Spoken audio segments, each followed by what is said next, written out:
Hola, soy Silvia Cruz La Peña. Antes de que empiece el episodio de hoy, quiero recordaros que los fines de semana, en colaboración con Podimo, también tenéis episodios de Hoy en el País. Mañana os ofrecemos un análisis de las 3 noticias que han marcado la semana. Y el domingo descubriremos por qué hay gente que está dejando de viajar. Entre una cosa y la otra, sin haber sido una cosa premeditada, yo he dejado de viajar. Ahora sí, os dejo con el episodio de hoy. Hace 10 años, por unanimidad, el Congreso aprobó ir hacia el reconocimiento del Estado palestino. Pero ha sido ahora cuando el gobierno español ha pisado el acelerador y se ha comprometido a hacerlo antes del verano. También apoyará que se admita a Palestina como miembro en Naciones Unidas, no solo como observador. Estos son 2 pasos simbólicos que tienen consecuencias jurídicas. Los palestinos tendrían así herramientas para denunciar violaciones de derechos humanos de Israel o formar parte de instituciones internacionales. Soy Ana Fuentes. Hoy en El País, Palestina como Estado, de la promesa a los hechos.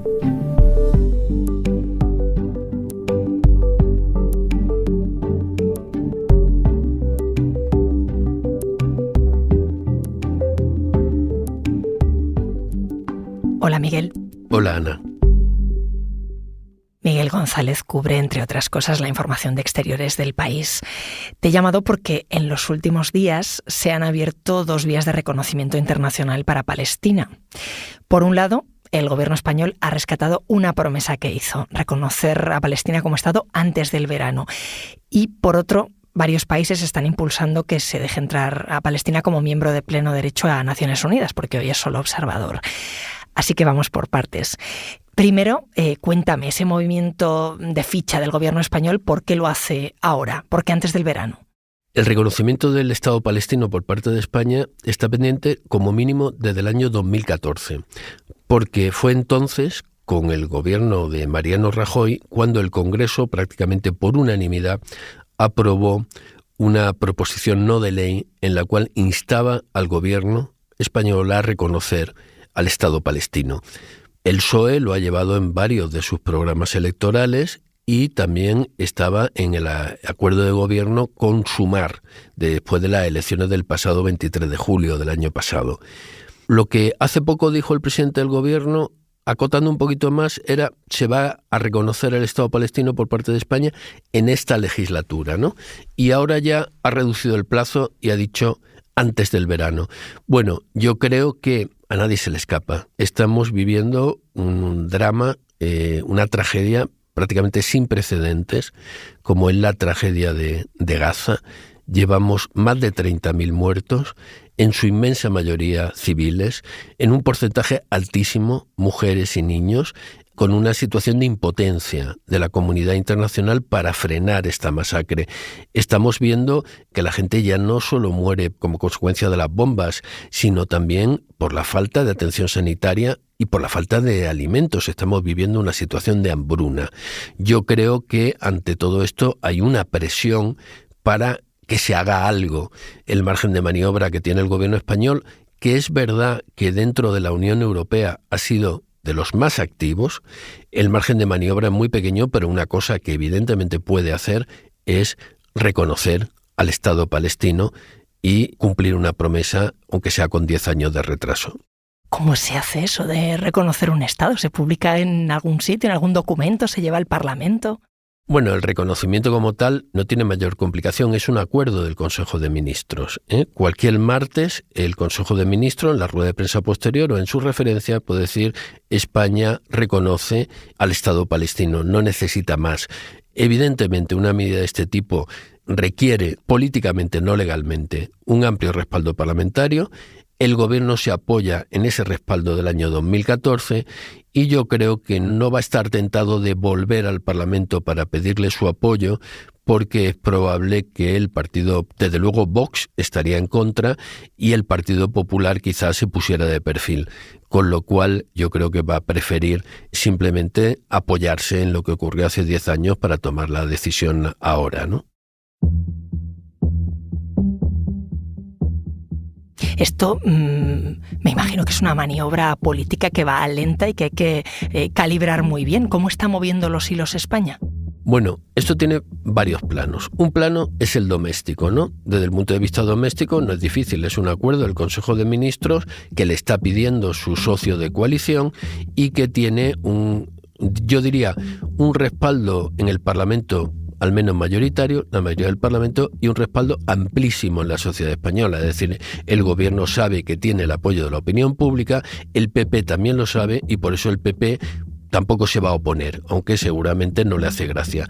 Hasta tal punto tiene el apoyo de la opinión pública que a nadie se nos escapa que cuando el presidente del gobierno dice que va a ser antes del verano, todos sabemos que hay unas elecciones europeas el 9 de junio y que el reconocimiento va a venir o inmediatamente antes o inmediatamente después de esas elecciones europeas y va a ser uno de los elementos que van a estar en la campaña electoral. Porque ahora mismo en la Unión Europea, ¿qué países reconocen a Palestina como Estado?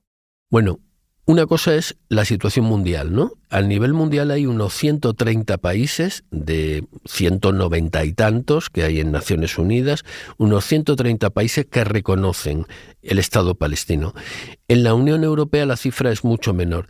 Tenemos un bloque de países que la reconocieron cuando formaban parte del Pacto de Varsovia, es decir, cuando estaban bajo la órbita soviética y que luego han entrado en la Unión Europea. Estamos hablando de Polonia, República Checa, Eslovaquia, Hungría, Rumanía, Bulgaria, ¿no? Y luego hay un caso que es el de Suecia, que en el año 2014 reconoció el Estado palestino, fue una decisión unilateral que no fue seguida por ningún otro país. ¿Y el resto? ¿Qué pasa con el resto? La Unión Europea apuesta por los dos estados, por la fórmula de los dos estados para resolver el conflicto de Oriente Próximo. Eso quiere decir que la Unión Europea apuesta porque haya un estado israelí y un estado palestino. Sin embargo, cuando España ha planteado que el conjunto de la Unión Europea decida reconocer al Estado palestino, puesto que a Israel ya la reconoce, no ha sido posible el consenso. Hay países como Alemania, por razones históricas, y otros, como pueden ser Francia o Italia, que no están de acuerdo en reconocer al Estado palestino. En este momento, particularmente, por ejemplo, Alemania esgrime que hacerlo ahora supone de alguna forma retribuir el ataque de Hamás del 7 de octubre, que fue el que inició la guerra que estamos viviendo, el horror, yo diría, que estamos viviendo, ¿no? Ante la imposibilidad de que toda la Unión Europea se ponga de acuerdo para reconocer al Estado palestino, lo que hizo España fue intentar formar un núcleo de países que estuvieran dispuestos a dar el paso para que no fuera una decisión unilateral como fue la sueca, ¿no? Dentro de este grupo, la semana pasada, vimos cómo se firmaba una declaración en la cual pues estaba Malta, estaba Eslovenia, estaba Irlanda y estaba España. Hubo dos países que se cayeron de este grupo de la lista. Uno fue Portugal, que acaba de celebrar elecciones y ahora se está formando ya el nuevo gobierno de derechas, y otro es Bélgica, que celebra elecciones legislativas precisamente el 9 de junio, coincidiendo con las europeas.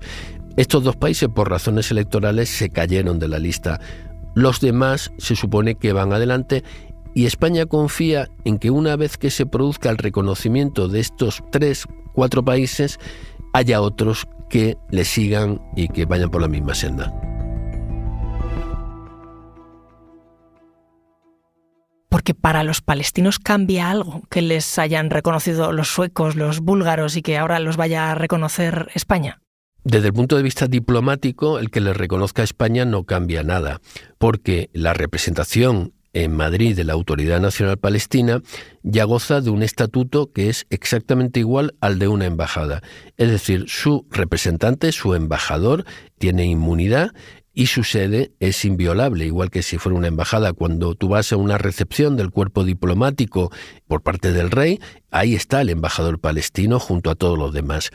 Ahora, a nivel internacional, es cierto que si, como todos deseamos, esta guerra acaba en una mesa de negociación, pues de alguna manera el que lo reconozca no España, sino el que lo reconozca la comunidad internacional como un Estado, de alguna forma equilibra un poco más las dos patas de la mesa, de tal forma que son dos Estados soberanos sentados frente a frente y no un Estado poderoso militarmente como es el israelí, frente a una autoridad palestina que apenas si puede controlar su territorio ni garantizar el sustento mínimo de su población.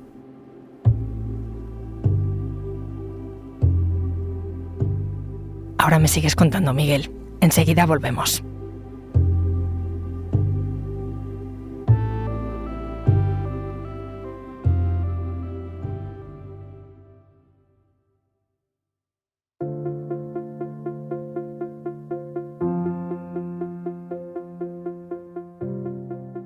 Estamos hablando de que España se compromete a reconocer ya al Estado palestino, pero paralelamente hay otro proceso de reconocimiento internacional.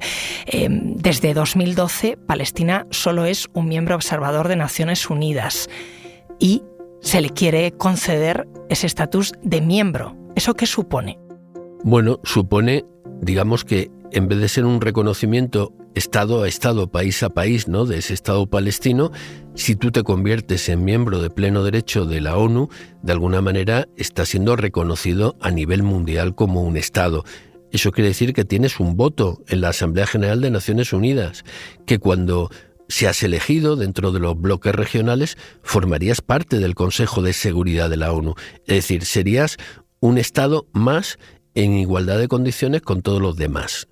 Y, evidentemente, en tu relación con el país ocupante, que en este momento es Israel, evidentemente tú tendrías todos los instrumentos que te da el derecho internacional para un Estado soberano miembro de Naciones Unidas, como recurrir a los tribunales penales internacionales o plantear en los foros internacionales cuantas denuncias quieras presentar, ¿no? Has mencionado lo de los territorios ocupados. Israel entonces estaría ocupando parte de un Estado. Israel ya está ocupando, ¿no?, el territorio palestino. Lo que ocurre es que estaría ocupando el territorio de un Estado soberano reconocido internacionalmente. ¿Y qué se les exigiría a los palestinos por convertirse en miembro de pleno derecho de la ONU? Bueno, el proceso para que Palestina o cualquier Estado llegue a ser miembro de pleno derecho de la ONU no es un proceso fácil, ¿no? Lo que sabemos es que se va a plantear en este mes de abril. La autoridad palestina ya ha enviado la solicitud de ingreso en la ONU, se le ha enviado una carta al secretario general, Antonio Guterres, y se va a plantear en primer lugar en el Consejo de Seguridad. Este mes de abril el Consejo de Seguridad lo preside Malta, que, como hemos mencionado antes, es uno de los países de la Unión Europea que firmó esa declaración con España, con Eslovenia, con Irlanda, en la cual hablaba del reconocimiento del Estado palestino.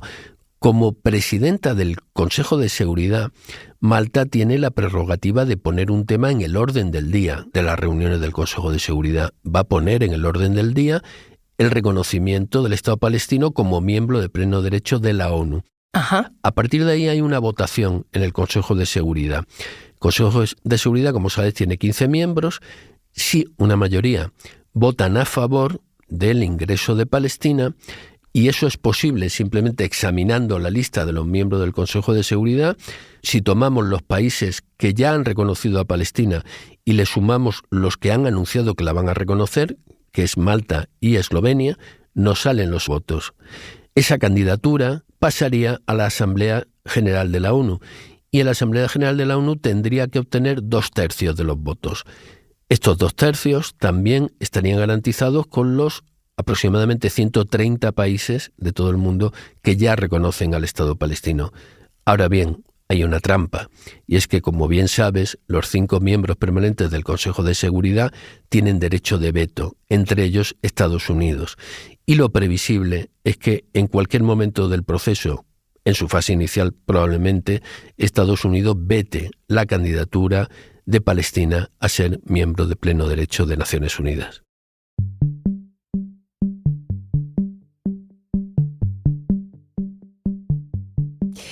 Es cierto que desde los años 70 Estados Unidos ha usado más de 40 veces su derecho de veto en Naciones Unidas en beneficio de Israel, pero también que la guerra de Gaza ha llevado las relaciones entre los dos países a su punto más bajo.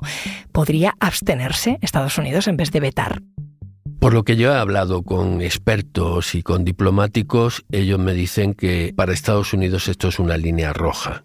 Estados Unidos se ha abstenido en una propuesta de resolución en la cual se pedía un alto el fuego en Gaza, ¿no? Condicionado además a la liberación de los rehenes israelíes en manos de Hamás. Bueno, ahí se ha abstenido. Aquí yo creo que utilizaría el veto, porque Israel consideraría un acto hostil, entre comillas, el reconocimiento de Palestina como miembro de la ONU. A pesar de eso, aunque el proceso no acabe en buen puerto, el simple hecho de que haya en el Consejo de Seguridad de la ONU, que es el foro internacional más importante que existe, que haya un debate sobre el reconocimiento de Palestina como Estado y que Estados Unidos tenga que recurrir al veto para impedir su aprobación, yo creo que eso es un espaldarazo muy importante para la autoridad palestina, que no lo olvidemos, está muy debilitada en este momento por lo que está sucediendo en Gaza, obviamente, pero también por lo que está sucediendo en Cisjordania. Yo creo que esto es una manera de reforzarlo y así lo entiende todo el mundo. Y la prueba de ello es que, por ejemplo, el ministro español de Asuntos Exteriores, a pesar de que España no forma parte en este momento del Consejo de Seguridad y no tendría derecho de voto, como esta sesión sería una sesión abierta a la cual podrían acudir otros países miembros de la ONU para explicar su postura, el ministro español de Asuntos Exteriores tiene intención de acudir a esa reunión y de defender en el Consejo de Seguridad la posición española a favor del ingreso de Palestina en la ONU.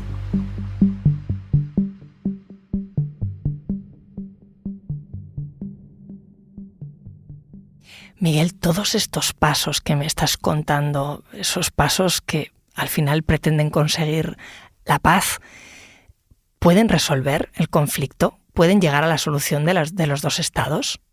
El problema es que no hay otra solución. Quiero decir, la única solución es la solución de los dos estados, y así lo sabemos todos desde el año 47, ¿no? Cuando empezó la división de Palestina y de Israel, ¿no?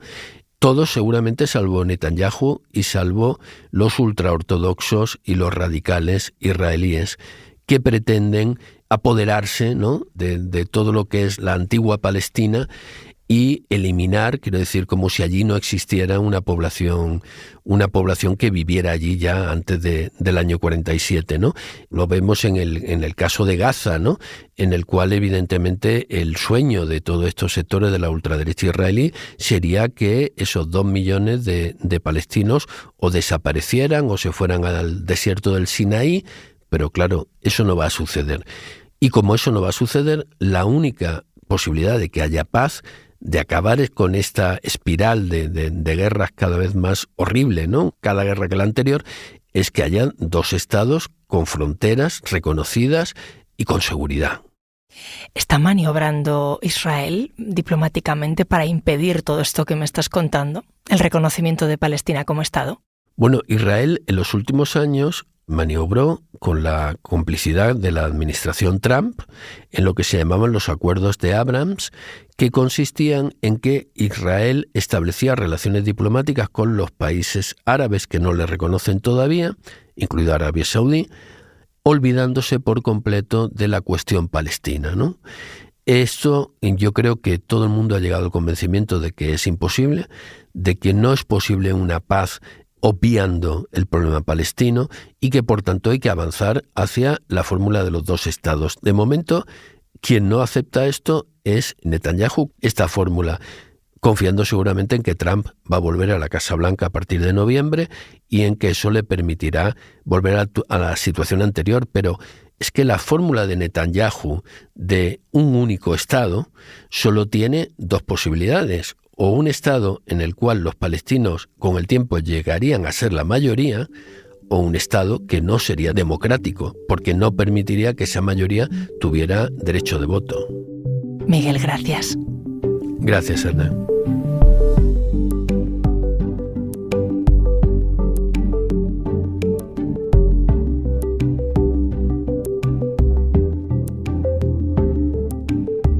Este episodio lo he realizado con grabación en estudio de Camilo Iriarte. El diseño de sonido es de Nicolás Chabertidis. La edición es de Ana Rivera y la dirección de Silvia Cruz La Peña. Soy Ana Fuentes y esto ha sido Hoy en el País. Mañana volvemos con más historias. Gracias por escuchar.